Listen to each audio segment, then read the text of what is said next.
In today's video, I'm going to teach you how to filter out pros in Canva. If you've ever been browsing through Canva and fallen in love with an element, only to realize it has a little crown icon and requires a paid subscription, this tutorial is going to save you a lot of time and frustration. By the end, you'll know exactly how to show only free elements, so everything you click on is available to use without any surprises. First, open up your design in Canva, or start a new one with any size you like. On the left-hand side of the screen, you'll see Canva's main toolbar. This is where you'll find options like templates, elements, uploads, and text. To begin filtering out pro content, move your mouse to the Elements tab and click on it. This will open up the full Elements panel, where you can search for graphics, shapes, stickers, photos, and more. Once the Elements panel is open, look for the filter icon. Depending on your screen size, this usually appears near the top of the panel, close to the search bar. It often looks like a small funnel or slider symbol. Go ahead and click on that filter icon.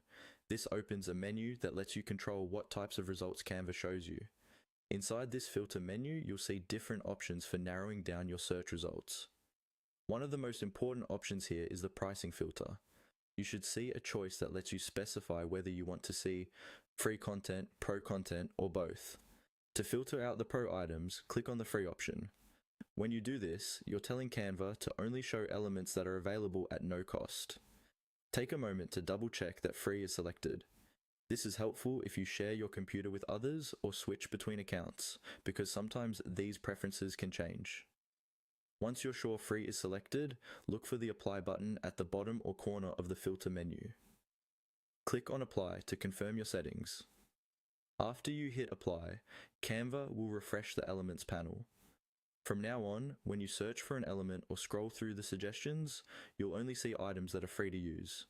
You can still change your filters at any time by going back to that same filter icon, and that's all there is to it. You've successfully filtered out pro elements in Canva so you can design confidently, knowing everything you choose is free to use.